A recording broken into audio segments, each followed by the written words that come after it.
So welcome to this third of our online dialogue conversations with leaders of new monastic communities around the world. And it's really great to have a number of well-known leaders from communities across Europe and in the United States. And we will be looking this week at quite a challenging context, continuing from the conversations we had, thinking about what we're learning from God in the kind of challenge of this pandemic, but this time particularly thinking about the world and thinking about the kind of hunger and desire that we're hearing around social, economic, and ecological justice in all that's going on for us in this pandemic. So we hope you'll get something from this as we dialogue with one another, just to explore this incredibly important theme about the contribution that new monastic communities are continuing to make, not just to the church in the United Kingdom, but across the world. So it's really good to have these great leaders with us today. So hi, everybody. And so let me introduce you all. So let's introduce each other. So first of all, Catherine, if you want to say something about yourself and where you're from. Hi, yeah, I'm Catherine, and I'm part of the Northumbria Community, and I live in the north of England. Thanks, Catherine. Shane. Yeah, I'm Shane Claiborne. I'm in Tennessee right now where I grew up, but I've been a part of the Simple Way community for about 22 years in Philadelphia, and also help lead Red Letter Christians with a bunch of other great folks. Got my tea since we got a lot of Brits on the phone here, so I'm glad to be with y'all. Thanks, Greg. Sorry, Shane. Greg, go for it. Have my tea as well. Yeah, my name's Greg Valerio. I live in Chanctonbury in West Sussex, which is in the south of England.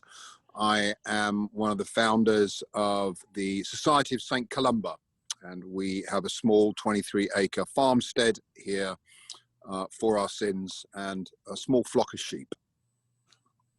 Thanks, Greg. Rachel. Yeah, hi, I'm Rachel, and I'm speaking to you from Leicester. I'm part of the community of the Tree of Life. That's a very new community that's just been founded by our bishop here in the diocese, and its focus is on formation, prayer, and young adults. So it's good to be with you today. Thanks, Rachel. Pete. Hi, my name's Pete Ward. I'm part of the Order of the Mustard Seed, which is a dispersed new monastic order. And currently I'm living in Chatham. Thanks, Pete. Jonathan. Hello, I'm Jonathan Myers. I live in Spokane, Washington, which is in eastern Washington in the US. And I'm part of the West Central Abbey, which is an urban community in the heart of the West Central neighborhood in Spokane, Washington. Grateful to be here. Thanks, Jonathan. Mark. Hi, I'm Mark Berry, and I'm part of the Safe Space community, which is in Telford in the West Midlands of the UK. Thanks, Mark. And finally, I'm Ian Mobsby, and I'm part of the Society of the Holy Trinity, and I'm based in Southwark, central London, right just south of Blackfriars Bridge, which used to be a very busy place, but there's quite a lot of absence where people aren't working here at the moment. So it's really good to be with some people, even if it's virtually at the moment. Okay, so we're going to explore this really important theme about the state of the world and our hope for the future and the contribution of new monastic communities regarding social, economic, and ecological justice. And we're going to give each of our leaders here kind of 5 to 6 minutes just to kind of talk about what's on their mind when they consider this subject. And Catherine is going to go first. Thank you, Catherine. Thanks.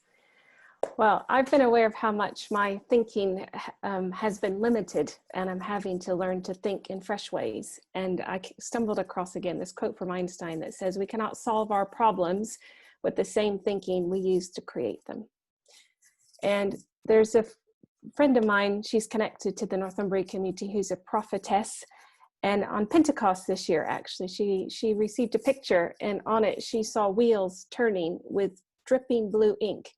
And she said, "What's this?" And she stayed with it and realized it was the wheels of the throne of heaven. And actually what she felt like was happening was that God was churning out new blueprints, heavenly blueprints. And the message came, I'm sick to death of your blueprints, your all's blueprints of how you're doing it. I'm giving you some new blueprints, but don't put your hands on them yet because the ink is still drying.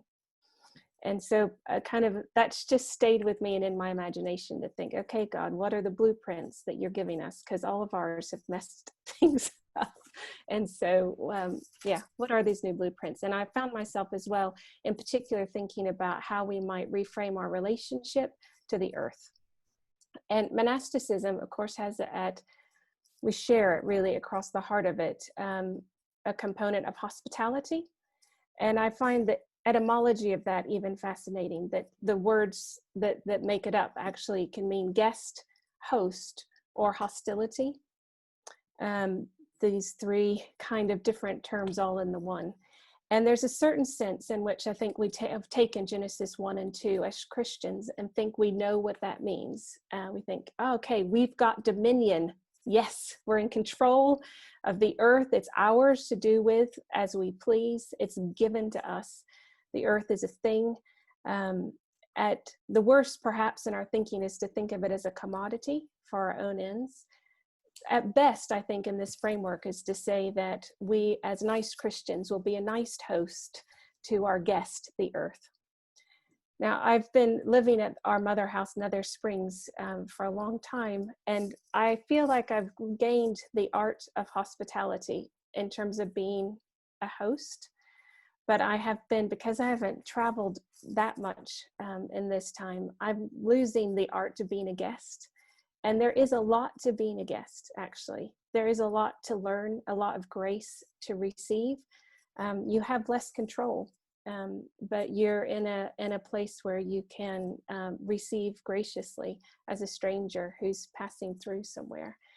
And so I've been thinking about returning this around and to look at the wisdom and to learn from the wisdom of the indigenous people of the lands in which we dwell, who see the earth as the host and us as the guests.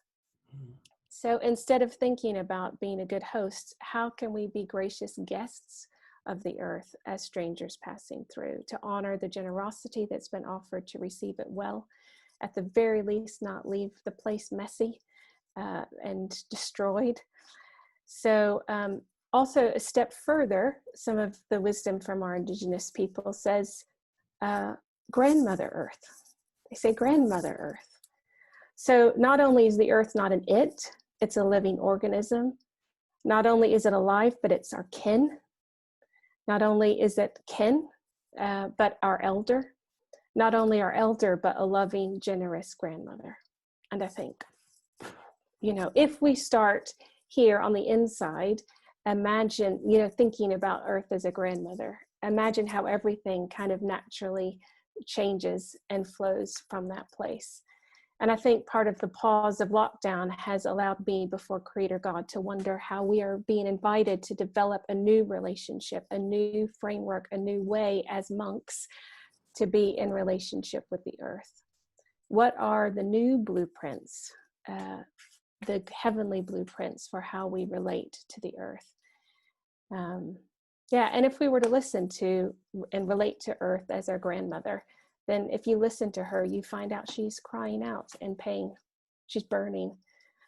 She's thirsty, or she's overwatered.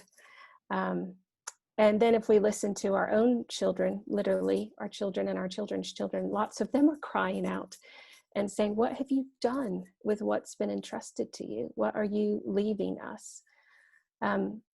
One of my favorite nuns, Sister Hilda Mary, was talking to me recently how she was a part of the Extinction Rebellion protests in London. And she said, there's all these young people in particular, like really crying out and saying, things have to stop. Things have to stop. We've got to stop this. Things have to change. And then, so she was at these protests, and not long after it, she was in lockdown when everything stopped because of the pandemic. And she thought, ooh, that's actually really eerie. Things have stopped. And it's kind of just holding that with her to think how the pandemic and the cry for our earth have kind of come hand in hand. Yeah. Great. Thanks, Catherine. Yeah, thank you for that. I'm really glad to be a part of the conversation. I think that the wisdom of the desert and the monastic tradition has a lot to offer us as we think about, you know, the social distancing that some communities have had in order to think about what it means to be God's people in the world, and the 40 years in the wilderness of the Hebrew people, the 40 days in the desert of Jesus as he was preparing for his own ministry. And this time, I think in some ways, someone said it feels like the Lent of all Lents. You know, it's like Lent on steroids or something. But, you know, when you give up chocolate or coffee or, I don't know, sweets, or when Greg stops drinking beer for Lent or something like that, like you come out of that with, I think, a deeper sensitivity. And so, I mean, I think one of my hopes is that this period of social distance doesn't become isolation, but it gives us a deeper longing for community. And a few days ago, a reporter asked me when I thought things will get back to normal. And I said, I hope never, because just like Catherine was saying, you know, the normal wasn't working. You know, normal for us in the U.S. has been getting us 700 people dying every day from poverty and lack of resources in healthcare. Normal was getting us 100 lives every day lost to gun violence before the pandemic.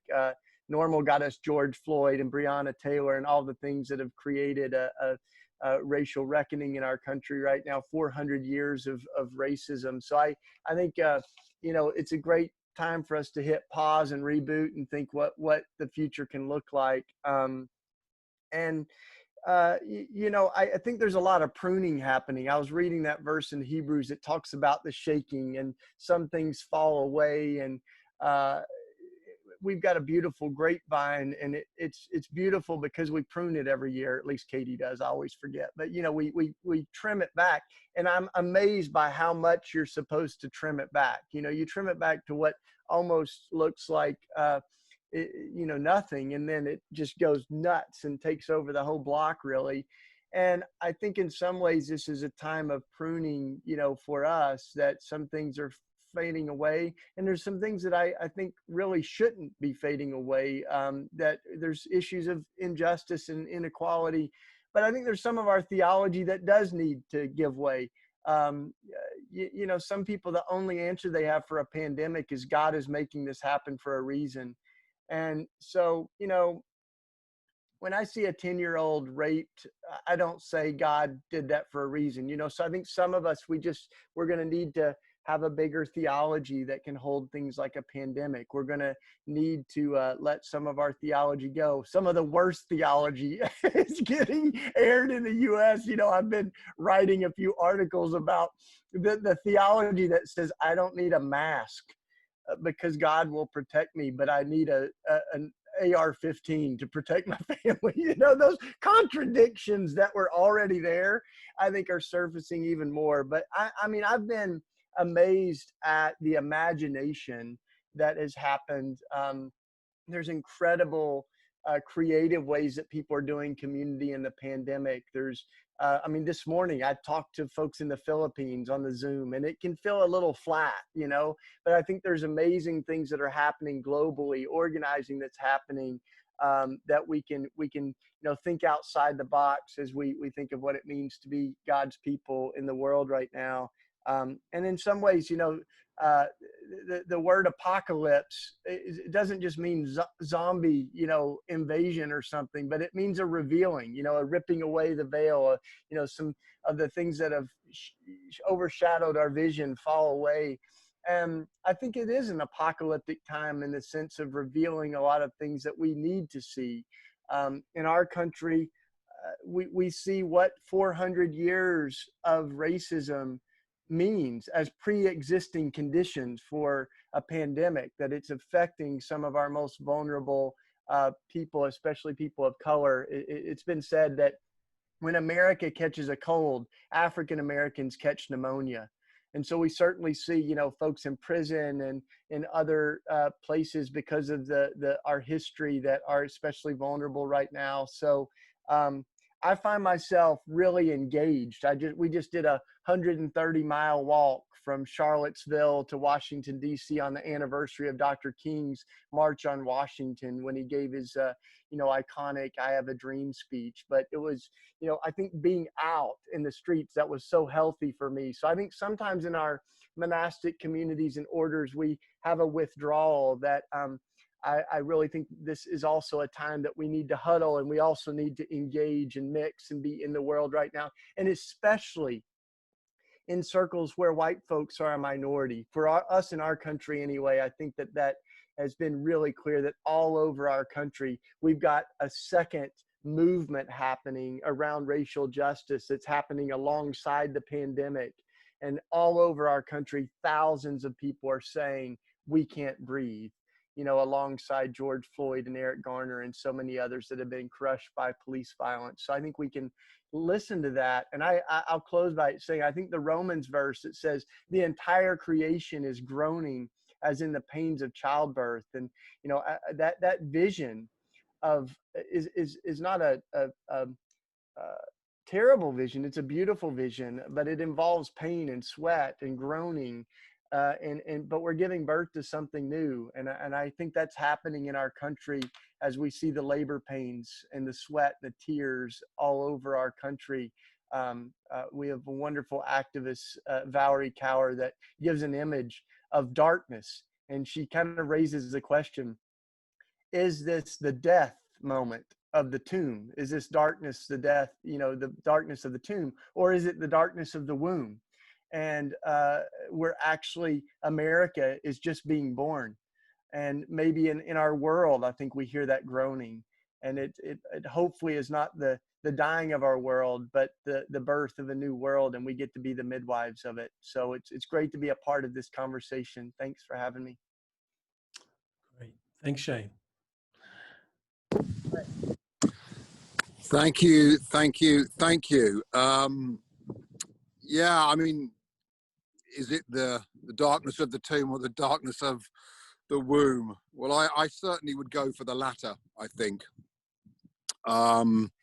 So my name's Greg Valerio. I live in Chanctonbury in West Sussex, which is in the south of England. And I'm sitting here in my back garden with 40 odd ewe lambs munching grass. And as I reflect on COVID and the question that's in front of us all today, I'm very aware that for us as the Society of St Columba, which I'm one of the founders of, as well as my own personal journey, I've arrived at this place of, well, it's actually at the end of a road that goes nowhere. I'm at the end of a road that has no output. And we have a little farm here. And we describe this place, which is in a rural idyll, for want of a better expression, a place of starting again. And like so many people, I think, and we're certainly finding as people find us at the end of this road and kind of come to the farm gate, literally, and stand at the farm gate and look over that gate, and they look into what is happening amongst us and with us, and they ask the question, what is going on in there? Something is happening there which we can't put our finger on. And we are at a place as a community here where we are actively trying to start again. And that is a very challenging situation for us. We have a farm. We have a number of heritage buildings. Those heritage buildings are actually rooted in a historical injustice called the Enclosures Acts in our own land, which was the augmentation, the beginning of what became the working classes, and the removal of common people from the land. It was the great disconnection in the 17th and 18th centuries of people and land. And as we start again here, we have asked some very serious questions about, well, what does it actually mean to imitate Christ, to walk as Jesus walked?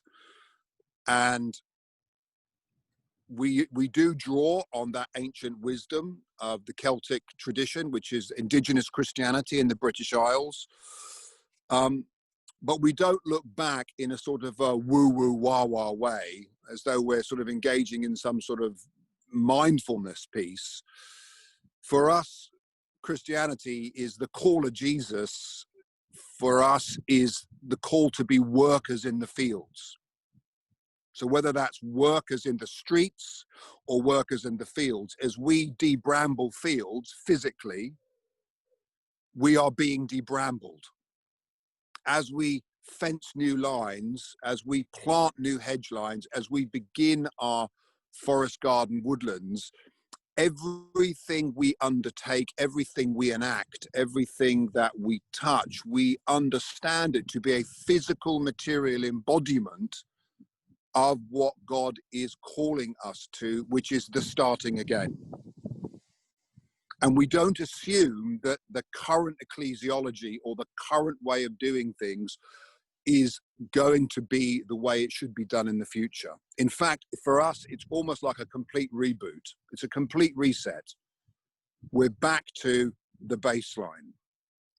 And so for us, that part of that baseline requires a very critical, and I mean that in the positive sense, positive critical, review of how we do economics. Because what it seems to be as we stop, as we listen, as we observe, as we talk amongst each other, as we begin to critique the different aspects of what is going on currently, a lot of our analysis comes down to the economic structure holds us into a position of unrighteousness, whether we consciously want to be in it or not. At the baseline of most injustices is this economic injustice. So for us, a part of the starting again is a recognition that if we are to see the kingdom of heaven come in our world, it's not going to come from the world system. It has to come, emerge from within the body of Christ. The body of Christ is the economically just structure which God has given us. And that becomes a huge challenge, because how do we do that? How do we detox from the world's capitalism? How do we detox from private ownership? How do we detox from the debt culture? How do we draw ourselves away from it? How do we stop sucking on the teat of this thing which holds us into a position where we can never break out of a privatized economy? And we believe that land is a big part of that. So for us, land is not something which we do good things to. The land is actually an active participant in our spiritual formation. And let's move on to Rachel, who's speaking to us. Carry on, Rachel. Okay, thanks, Ian. Thank you, Greg. It's kind of nice to follow on from Greg, because you're talking about beginning again, and we're a very new community here in Leicester, starting from scratch and learning as we go. And I think one of the things that I found most challenging, most difficult over the last 3 years of giving birth to this community is just how much patience is required. How you're holding this vision and you kind of have dreams, but it doesn't unfold as quickly or in the ways that you think it would do. I've been really grateful actually for some of the advice and wisdom I've had from other new monastic leaders, some of whom are on this screen, who've said to me, take your time, go slowly, just live with the incompleteness of it and the need to try things and sit with them and live it and see what sticks. So I think the first thing I wanted to bring into this conversation was maybe new monasticism has something to say about embracing provisionality. When things are uncertain and when we don't really know what we're doing and things feel very precarious, just stay with that provisionality and see what is emerging. So, you know, for us over the last few months, it's been quite challenging. we felt there was a period where our very survival was threatened and we might not still be here. Financial models and constraints going on around us in the diocese. And so that really, I think it taught us that we had to pray and we weren't in control. We had to pray and wait and hope and see what God would do with that. I'm glad to say we are still here. God has answered prayers, and I'm sitting in a house with a bunch of young adults, 10 who've been brought to us by means which I had no control over. So we go again this year, which is really exciting. But I think we had to re-examine everything in the light of that unsettling uncertainty. One thing I think we learned was that to go back to our rule of life and see what it said, and it became a resource for us. We've had to rethink everything around it, but that rule has held strong for us and provided a framework that we've been able to reshape with. So maybe that's something that new monasticism brings, this sense of a rootedness in a rule, but also a willingness to embrace provisionality and uncertainty and just work with it and see what sticks. I think I'd like to mention two other things. One is around reconciliation. The other is around work and Sabbath.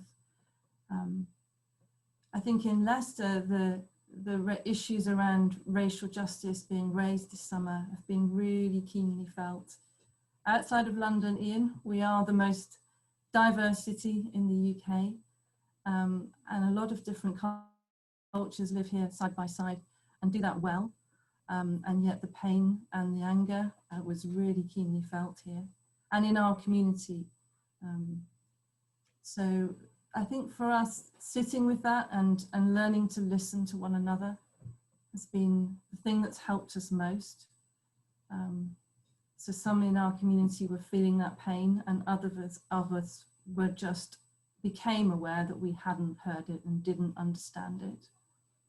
And we have a practice of monthly listening groups, and that's been the most useful thing we've done, is just to attend to one another and hear the stories and the experiences that people are carrying.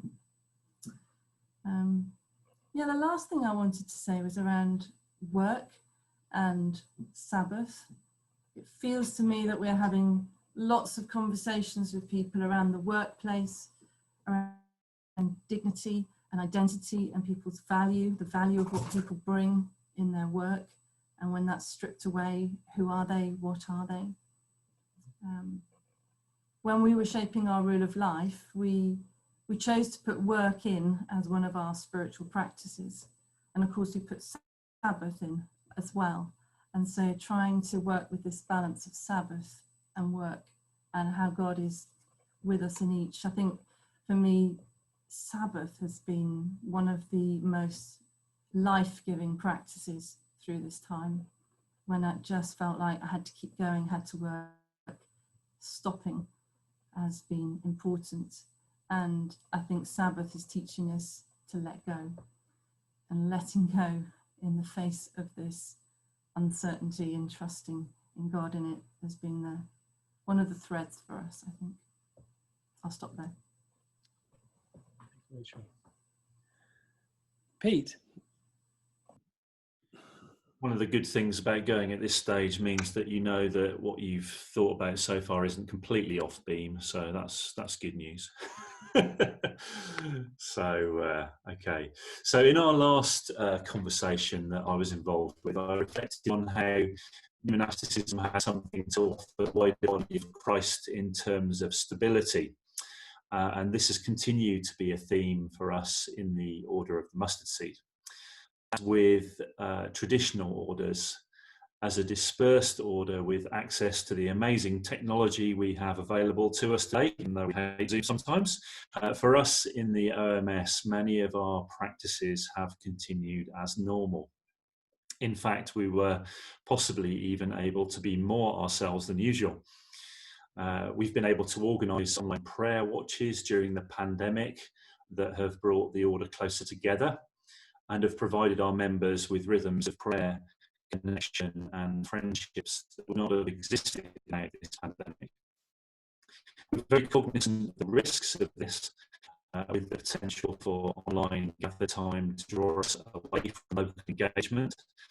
But these times have been very rich for us, and we're thinking how best to continue the watches in the wider life of the order going forward to make sure that we get that balance right.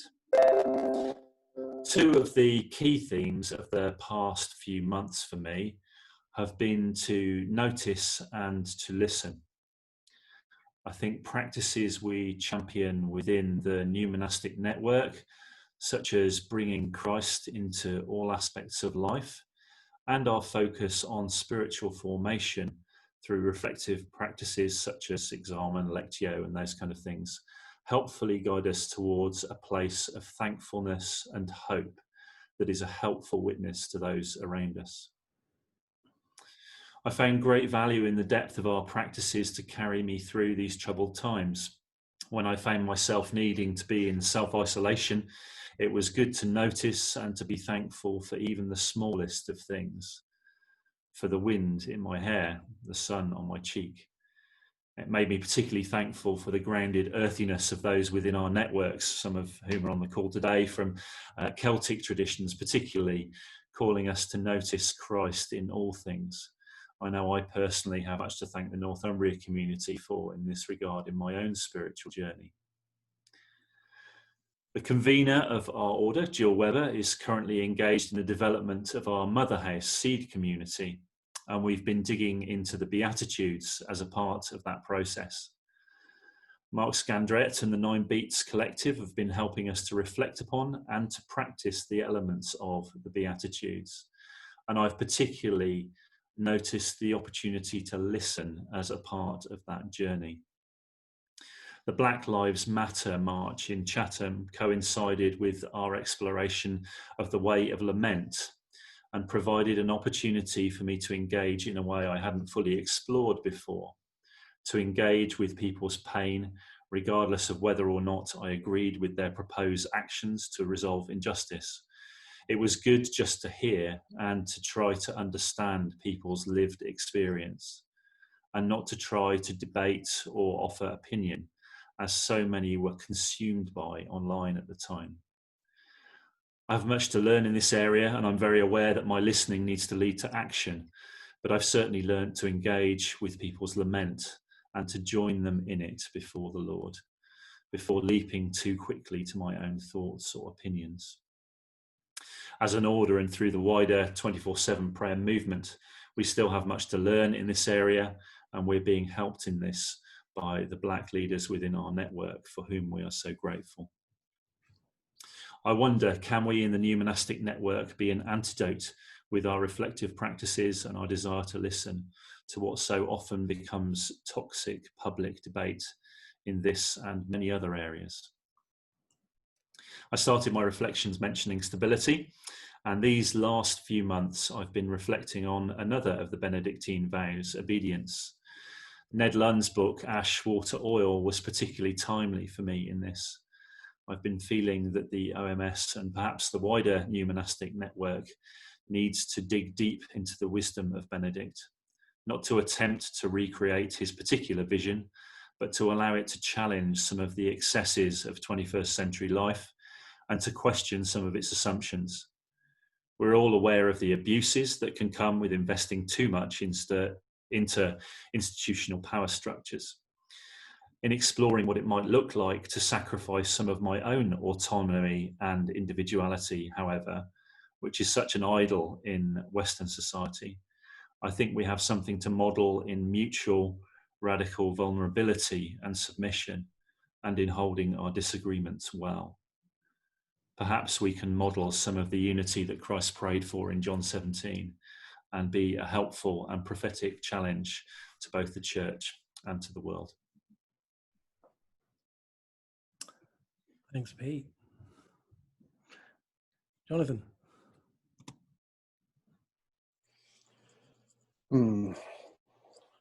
Thank you all. I was thinking, Pete, as you were saying about the joy of going towards the end, is also that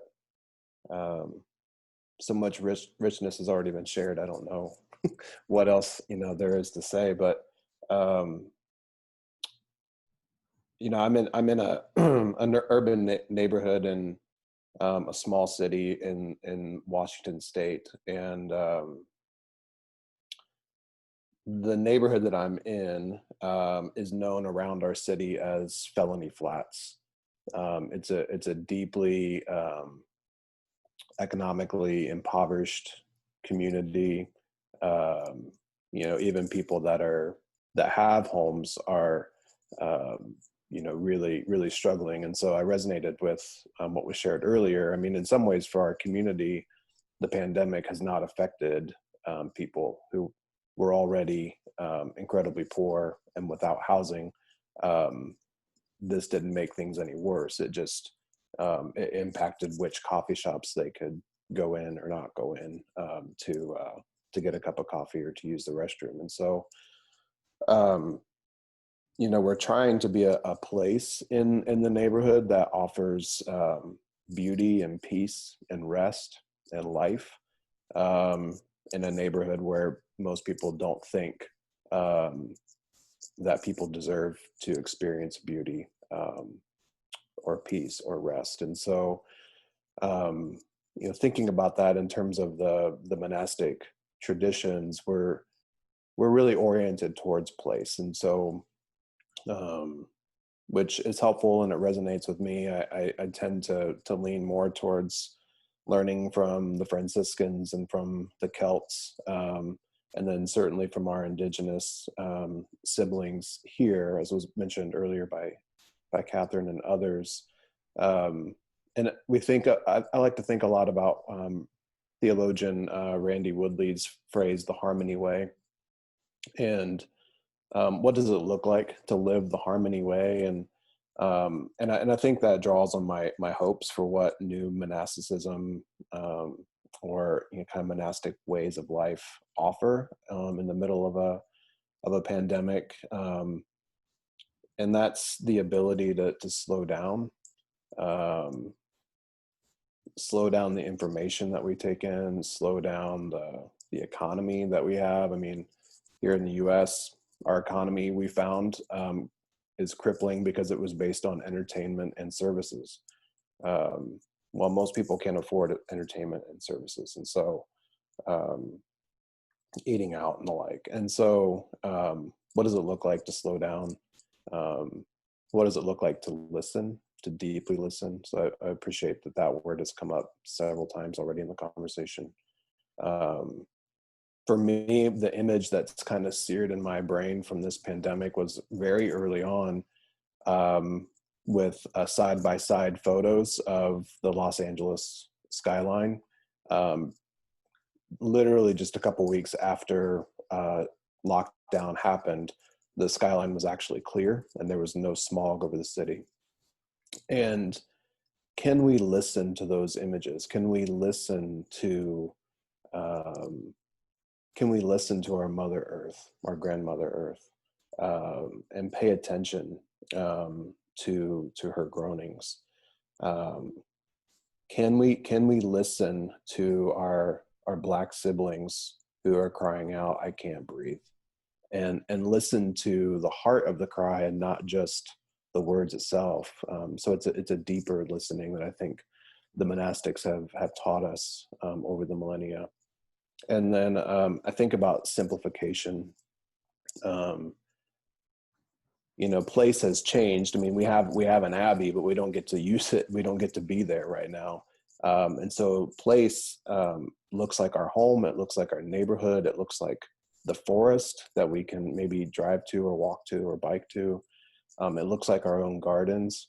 And how can we take this pause that many of us have already talked about, this deep breath, and can we simplify our lives to the things that truly matter, and to live lives of prayerful study, of prayerful work, of intentional living, and try to find that harmony and that rhythm with our own bodies, with our families, with our neighbors, and with the earth as well.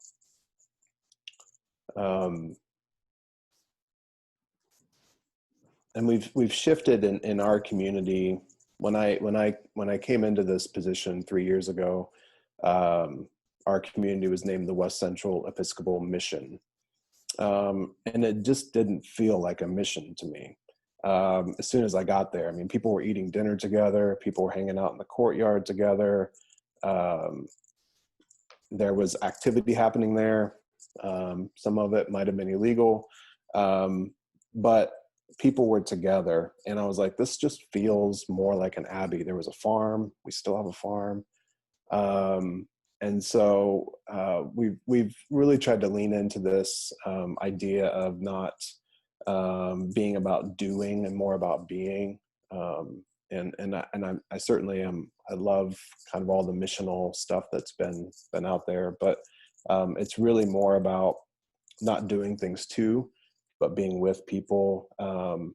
It's not working for others or not working for the land or for the church even necessarily, or for the institution. But again, it's about being with and being with our place. So thank you. Thanks, Jonathan. Mark. Thank you.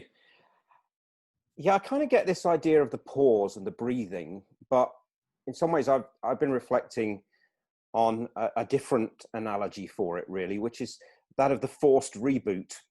When your computer or your technology crashes and you have to violently, in some ways, reboot it. And there's always that slight fear that it's not going to come back the way that it was, that it's going to be corrupted, that there's something gone wrong that you don't know how to solve, and it's not going to come back at all.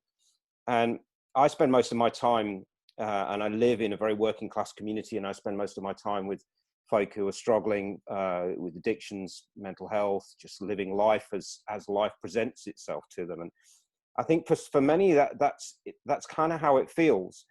That this is a place of loss, but potentially a place of gain. Now, for them and for me and for most of us, in fact, not all of us, actually, this forced reboot comes actually after a number of years of a collapsing, corrupted, failed system. It doesn't come out of nowhere. The system that we had was not working, and it was worse than not working. It was causing injustices and loneliness and disconnect and breakdown of mental health, of relationships, of all sorts of things.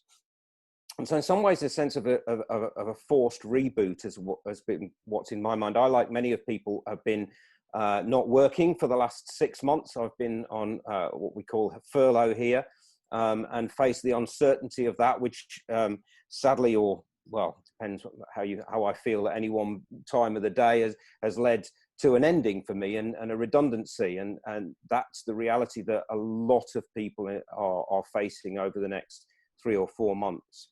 But this whole period for me is, I guess, it's in conversations and the things that I've been doing with folk in the community, which has just been involved in life, whether it's been shopping for people or painting businesses' floors while they've been closed during the lockdown, or just getting on with supporting people in life. I think the thing that struck me is that in some ways it's not too early to ask what the answers are, but we're actually at a stage, and I think of a lot of people's lives and of culture, that we don't quite yet know what the questions are.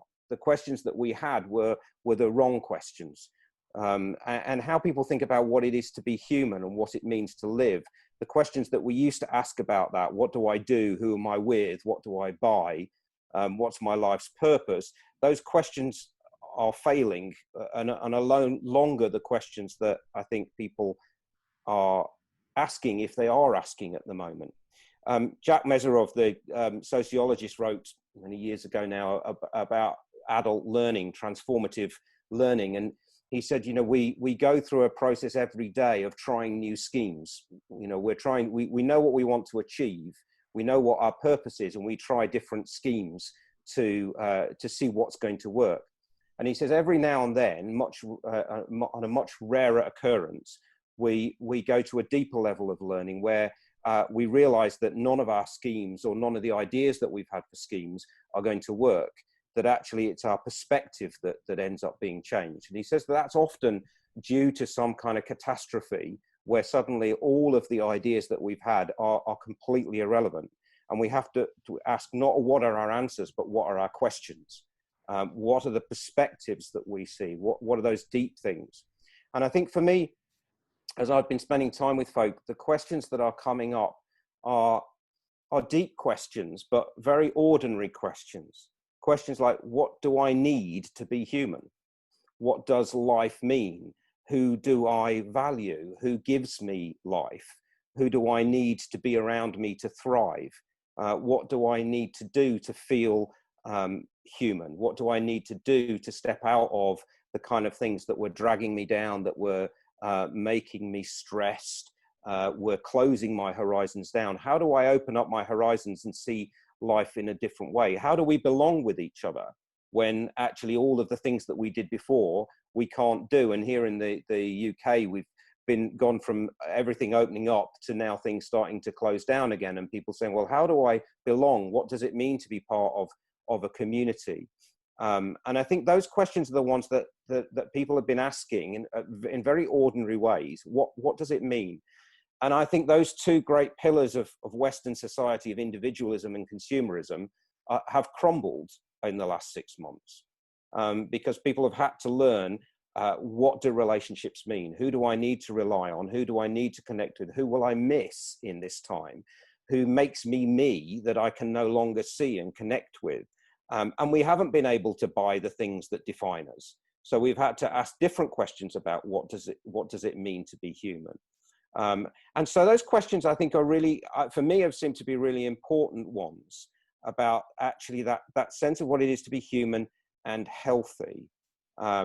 And underlying all that, I think, has been this question about what values human society places on community and on how we live and relate to each other. So for me, there's a sense that we've got to be asking those new questions and beginning to work out what are those new questions that society and that individuals are asking, that what kind of values are those questions asking about?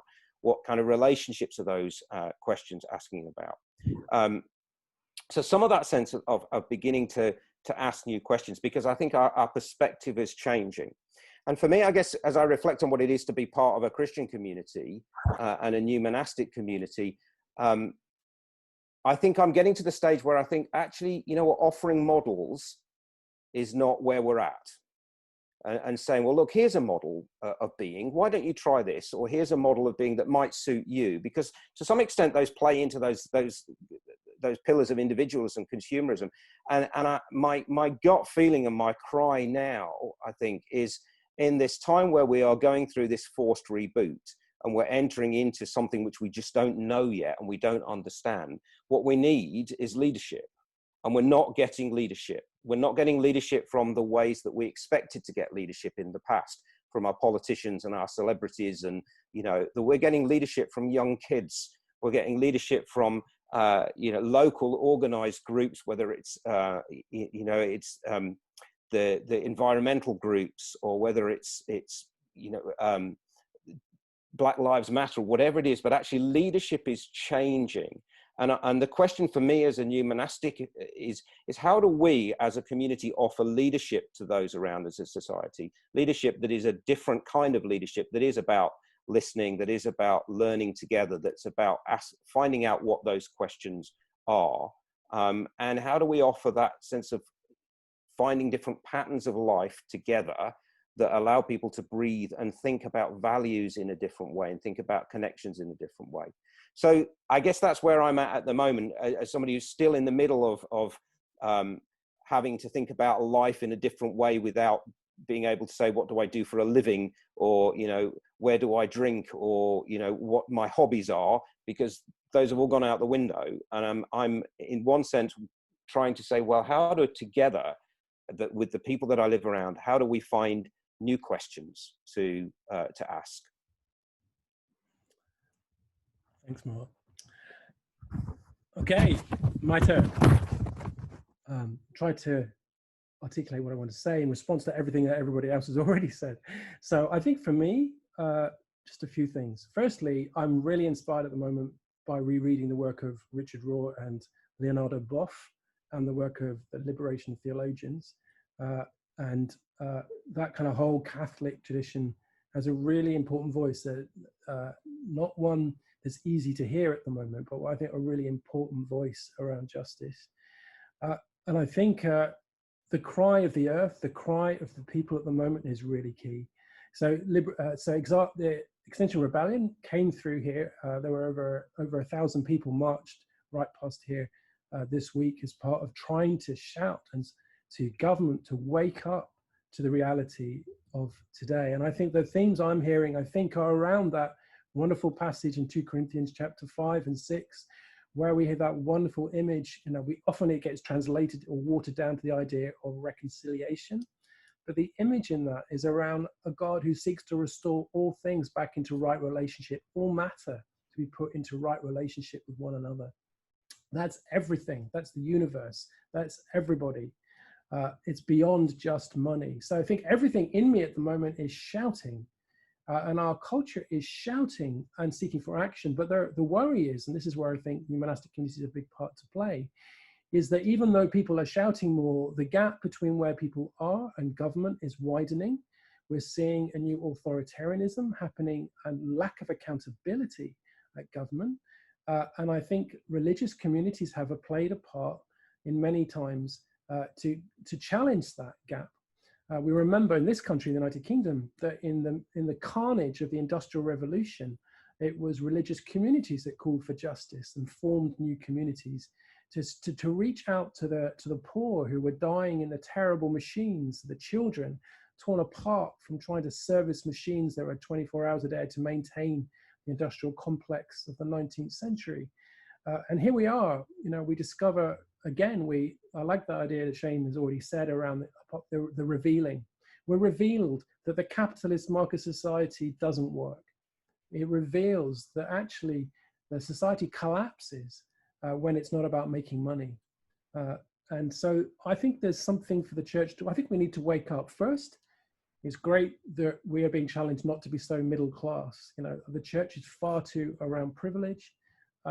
Even in this debate, you know, where is the people of color? Where in our communities? And we need to think about getting much more diverse. How do we be more diverse? How do we, for me, there's a massive issue here about holding space. I think I'm quite inspired by some of the work in South Africa around truth and reconciliation. But the big lesson I think there is, how do we not just truth tell? How do we live the truth? And I think it's time that we live the truth, which is about letting go of privilege. In this country, and dare I say in the United States, there's a terrible imperialistic worldview that somehow we're special, or somehow the world needs to follow our dictate. So there's something about how do we reconnect with powerlessness? How do we get into all the thinking at the moment around post-colonial theory? How do we reconnect with the sense of powerlessness in our community? So I think there's something about the fact that you know, you've heard that from Greg already, but how can we go back to something that challenges the way that things are by the way we live? If I don't learn anything about Jesus, he often was about the challenge the world by the way he lives. Yes, it was in love, but it was a just love. And I think the church is just so out of step with where people are. And how can we get back in step with where people are and want to be? I think many people have written off the church as being irrelevant, having nothing to contribute to the modern world. And I think it's down to us to try and challenge that by actually being present. So how can we, in our small way, challenge the way that things are by the way that we live the truth?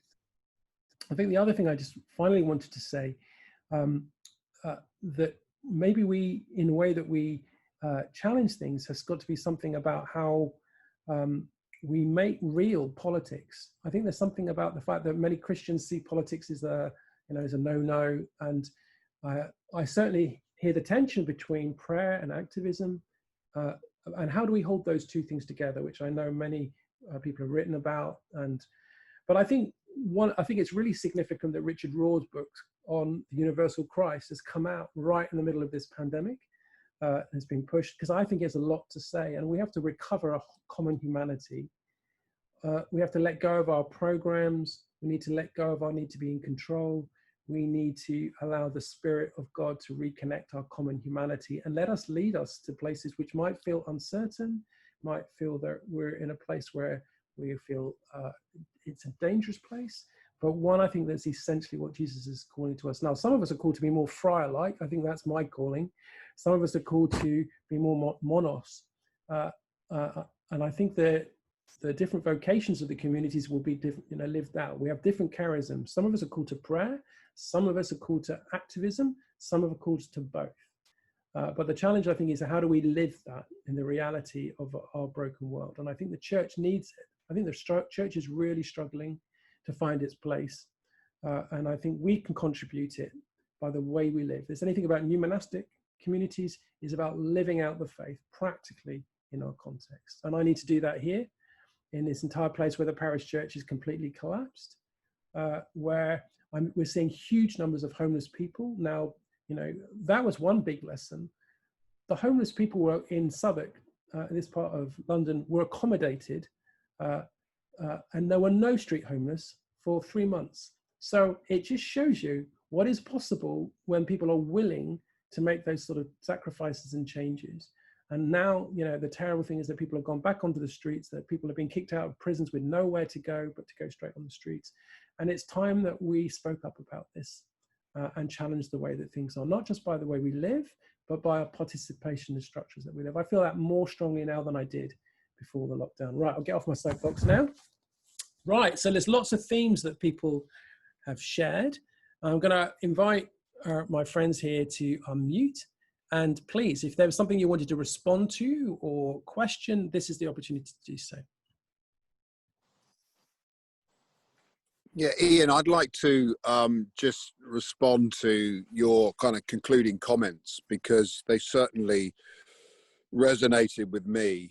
I know in my own personal move here, you talked about how does the church move towards this position of a greater sort of social holiness. Those are my way of praising what you talked about.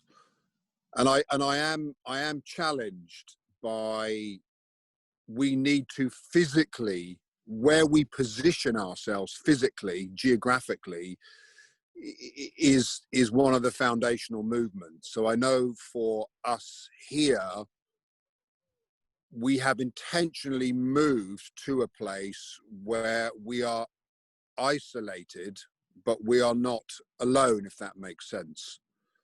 And we've gone to a position where we want to intentionally inhabit the margins. And I think if God works, certainly in my experience, if God works anywhere in his fullness, it is always in the margins. It's never in the center of something. So I think there's a challenge for us, for me, for our community to inhabit the margins. And I think whether that's creationally the margins, or whether that is socially the margins, whether that's the Franciscan pull to the urban poor, or whether that's the Celtic pull to geographical liminal spaces, actually the trajectory is the same in the sense that it's to the margins. So we inhabit the spaces where the poor are. We inhabit the spaces which are creationally wild, where we can be alone with God. And in the encounter with Christ in the poor and the encounter with Christ in creation, we begin to discover our humanity. And I think, and with this, I'll hand over to whoever is next. That role of prayer is, I think, hopefully for all of us, foundational. I know for me, prayer is a practice, it's a discipline that I undertake primarily to keep my soul, my heart, my spirit from being intoxicated with the world. It's actually my form of protest. It keeps me shielded. I don't get so polluted when I'm praying. And I think prayer perhaps is our finest form of protest, because in that space of active prayer, we are shielded from not being courageous enough to take steps we need to do. So let's go Catherine, Shane, and then Mark in response. Catherine, you didn't want to say anything? You just unmuted. Okay. Shane, you don't want to say anything? Okay. Mark. Yeah, I want to respond a little bit to that, to the language. I totally, just begin with saying I totally agree with Greg. But I think just to, I guess some reflections or caveats about that, and that is sometimes I get uncomfortable with some of that language around margins and the moving to the margins, because I think too often we do that. And whether it's being generous subconsciously, what we do is we do it in a colonial way, that we move to the margins because we want the margins to look more like us.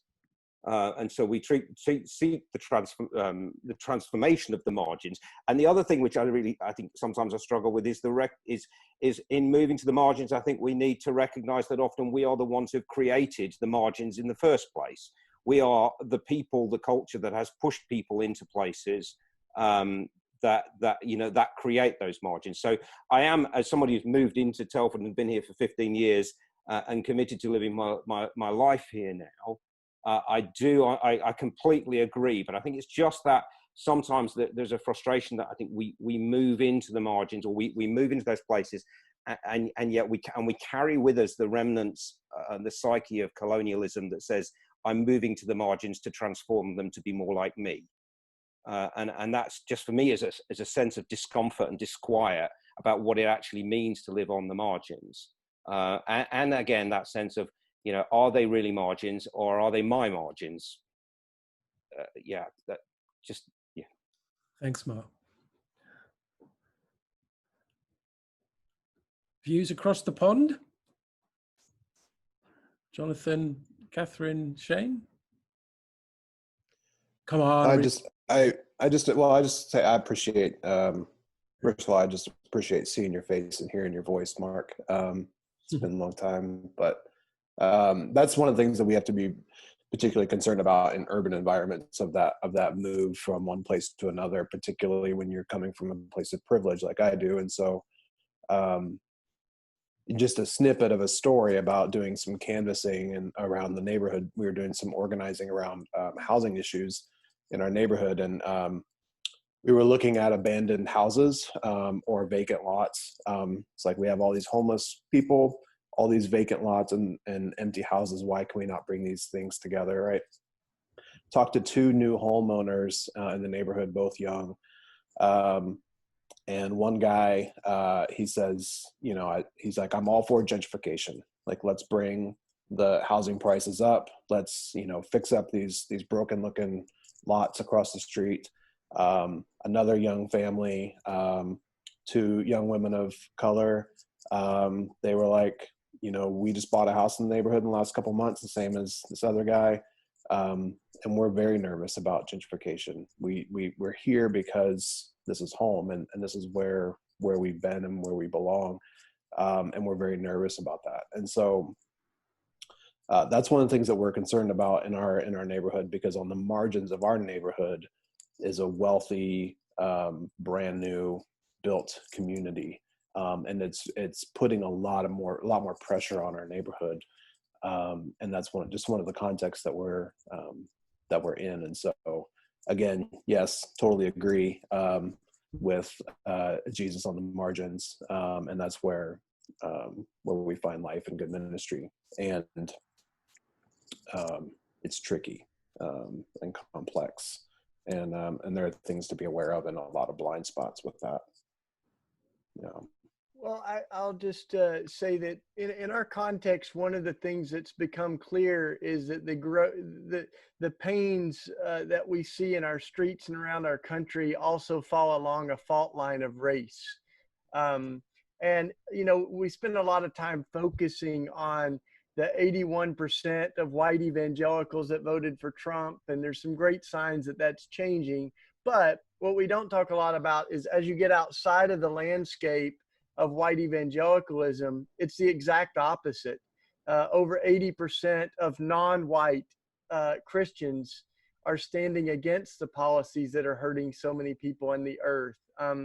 So what that says to me is that there's been sort of a colonizing of the landscape of Christianity by white folks that erases some of the most beautiful expressions and amplifies some of the most toxic expressions. And so I think, you know, maybe one of the things that the Spirit's doing among us is inviting us to relocate the center of our theological imagination to some of these really vibrant, beautiful places. And I don't know exactly what that looks like in the UK and in Europe and places, but in the US, I mean, we've got almost every part of our country. There are, you know, Tracy Blackman, who in Ferguson after Michael Brown was killed, and Reverend Barber in Goldsboro, North Carolina, and Leslie Callahan in Philadelphia, incredible, you know, Black liberation preacher, Michael Waters in Dallas, you know, Oakland, Michael McBride, Ben McBride. You got so many different places. So I think that there's beautiful things that are happening.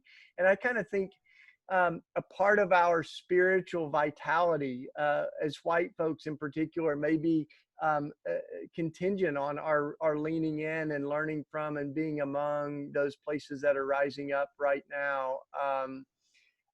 So when people tell me that they've left Christianity, I usually tell them to describe what they've left, you know, and usually it's what I've left as well, you know, and I've been saying, you know, that saying no to Trump evangelicalism is not the end of your faith. It actually might be the beginning of a more robust faith. So, you know, and I think for our communities to be present in this current moment, it really means that we need to be sitting at the feet of and listening to and joining organizations, not just reconciling groups where there's, you know, people of color there, but actually where white folks might be a minority, you know, because I think that's an even different environment when we're a part of movements that we are, we actually become a minority in a culture where, you know, whiteness has been the colonizing force, and it really changes things. So just to offer that, you know, one more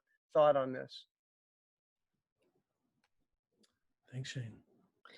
I'd like to offer something, and I'll use it as my concluding remark as well, so you can skip me at the end, I think, unless something else comes. But the thing I've been dwelling on as we've been sharing has been the Hebrews passage that Shane referenced, Hebrews 12, I think, toward the end, when it talks about everything being shaken and then us receiving a kingdom that cannot be shaken. And in my mind, it's like only the things that are really real remain. And I think part of my commitment to the monastic life, part of that is in silence. It's like you show up every day in silence before the living God. The stuff that isn't real about you gets shaken off or gets burned off over time. Live in community with people who love you enough to be honest with you.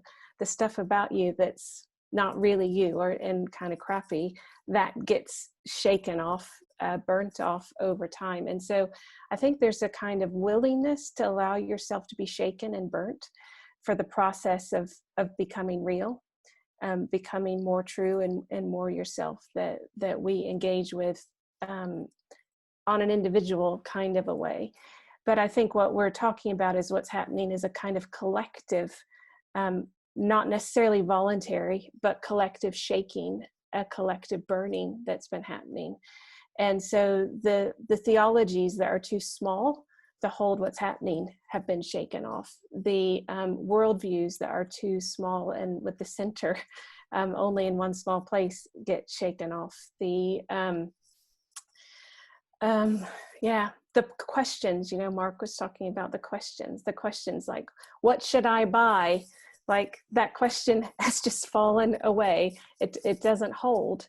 And so in that sense, although, you know, shaking is always uncomfortable and burning is tragic, the hope in that, the tomb or the womb, the hope in that is that something real, something more real in terms of our national identities, our understanding of the land, our followers of Jesus, people on the monastic way can come forth, can be revealed, as we're saying, can crown as it were, that we can see afresh what's real. And so I hadn't revisited that Hebrews passage in a while, and that feels like a word for now. Thanks. I think the other thing I want to throw in here is that some kind of research suggests that when the pandemic kicked in, literally millions of people got involved in online 12-step groups as a response to the crisis and our addiction. And I think maybe we as Christians have been addicted to the way things are. And there's something about learning from those people who've been part of Alcoholics Anonymous or Drugs Anonymous, Codependency Anonymous, about actually there's something about surrender and something about that process of immersing ourselves in the love of God that drives us into the reality of the world. And I've been asking the question, what would it look like if the church felt a little bit more like a 12-step group?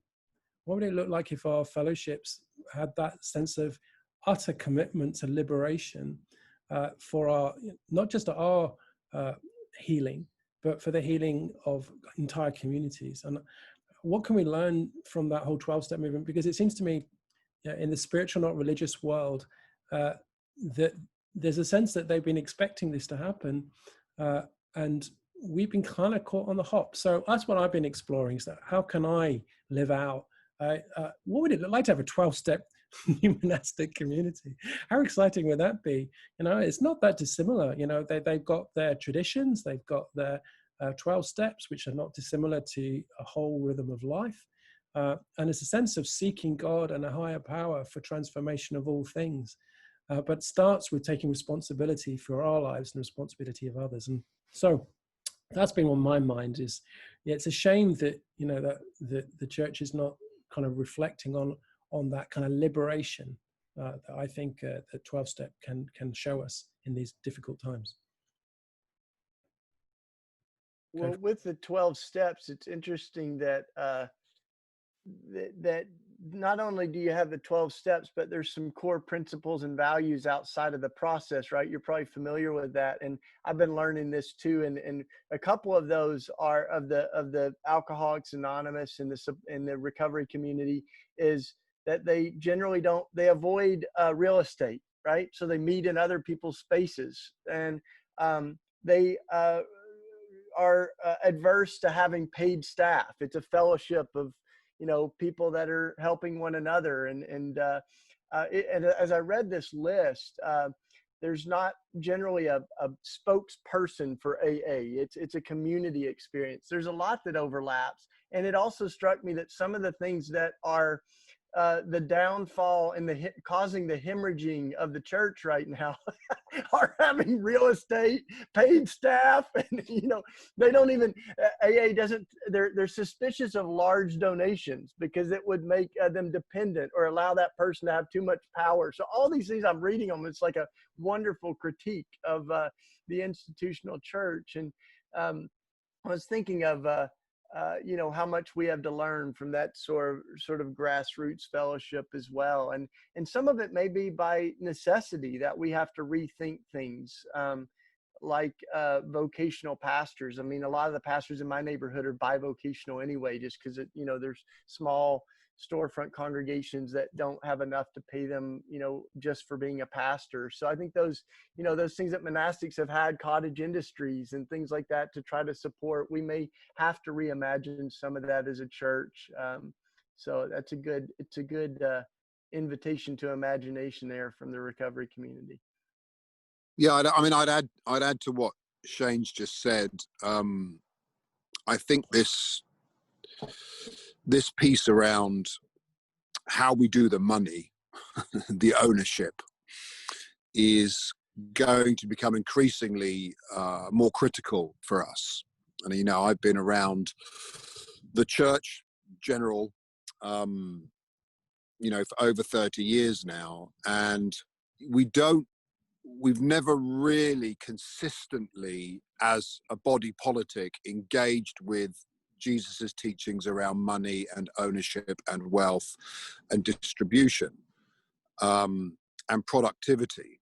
And I know in our own formation as a community, we spent a good 18 months to 2 years discussing, praying, thinking through, juggling what kind of economic structure do we want to create amongst ourselves that will be able to facilitate the transition. I think sometimes, I know I get under pressure when we talk about these things, because the impatience of our culture is that we can talk about it and then we put it into action instantaneously, and we all know that doesn't work. But I think unless we as the body of Christ can begin to embrace the economics of Christ systemically, we are, in my observation, we're always going to struggle with actually getting to where we want to be, which is these inclusive communities where everybody is valued and equal. And when people arrive, there's an hospitality, and we're not, you know, sucking on the teat of the debt culture, which is killing people.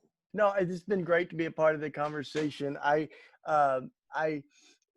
am very aware right now that a lot of the tools that connect us are all the more important. So I know folks have different tools. Northumbria has a Celtic prayer book that we work together to create, you know, our common prayer, where we remember each month different practices, and it's on phones, it's on a book, in a book form.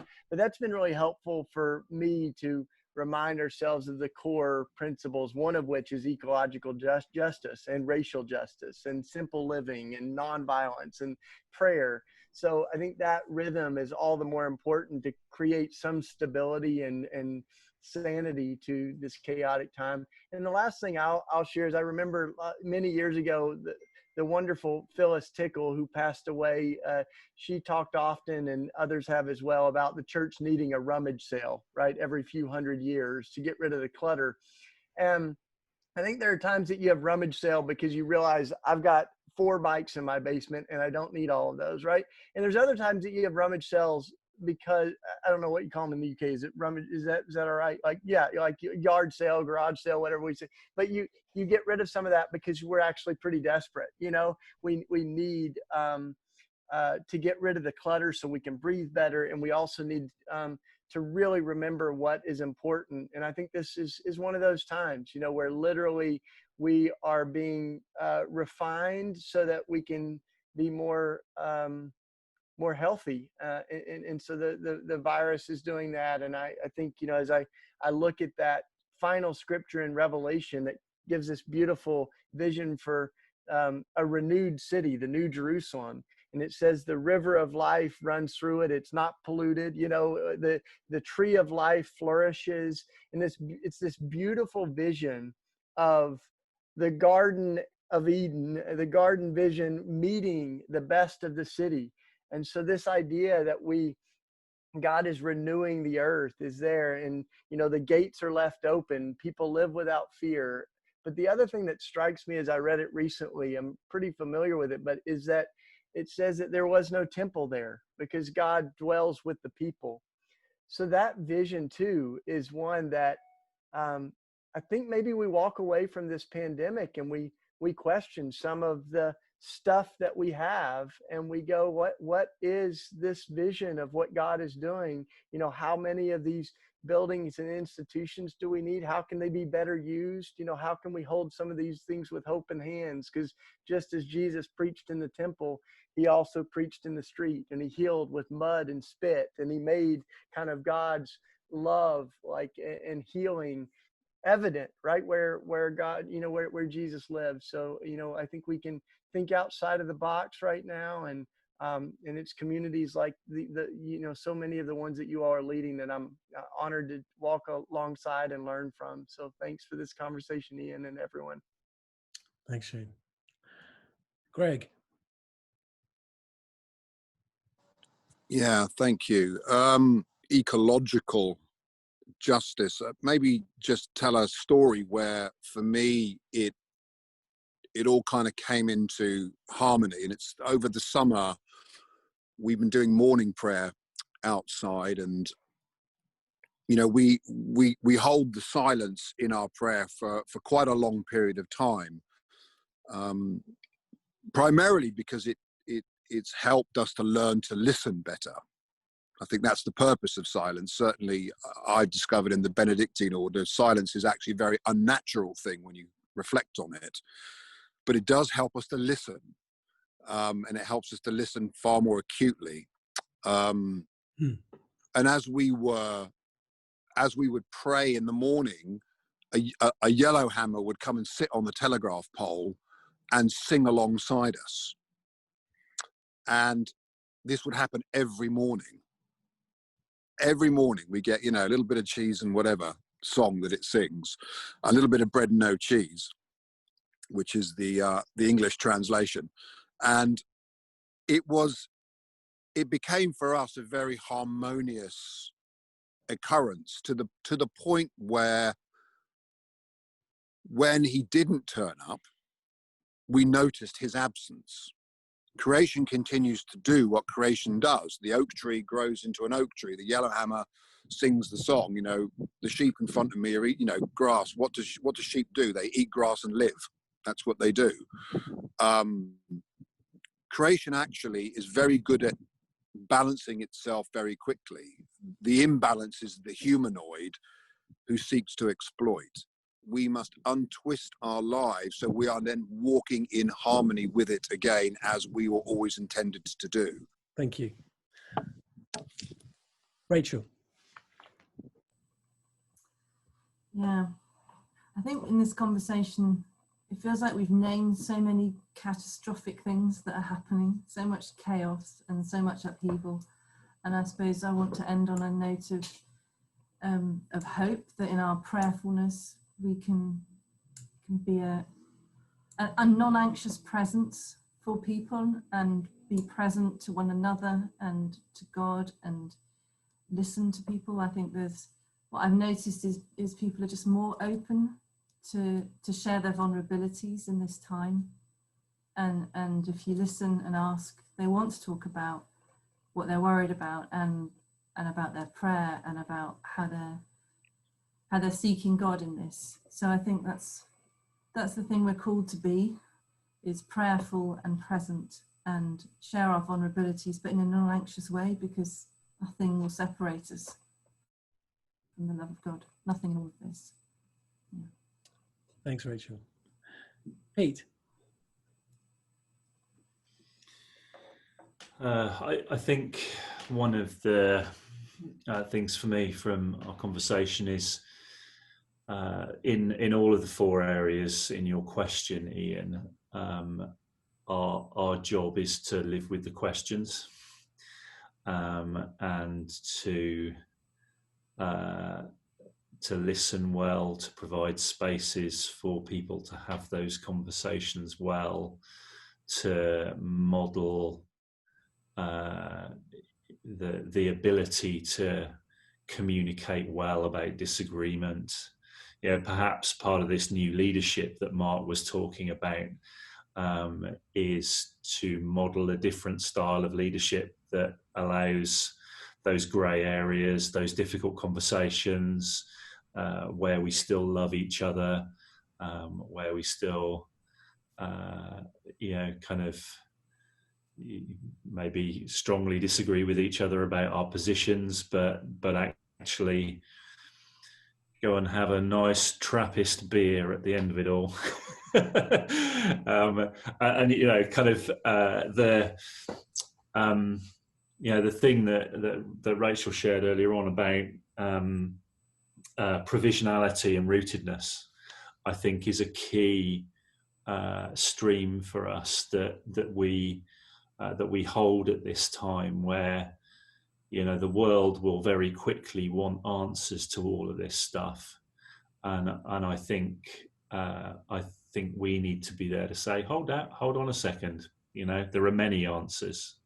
Let's ask some of these questions that Mark was talking about. Let's discuss those with our friends. Let's disagree about them. Let's try and find a new and a prayerful and a connected way forward in all of this. And I think that's perhaps part of our job at this time. Thanks, Pete. Jonathan.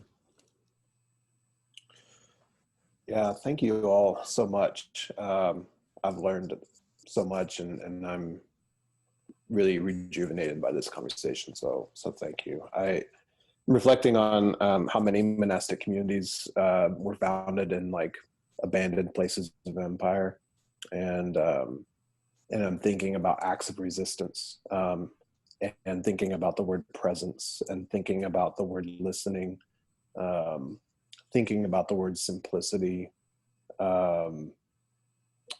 thinking about the word harmony. These are all practices of resistance to empire, that we've gleaned from our monastic traditions and are trying to live out in fresh ways and new ways, and reimagine them, and practicing joy in the midst of struggle. And so that's my hope. I think about Ian, as you were talking about the 12-step communities, 2 words that came up for me were vulnerability and grace. We have some folks in our community that are connected to those communities as well, and that's something they bring to us and teach us. And who can we listen to teach us about how to live well? Thank you. Thanks, Jonathan. And Mark.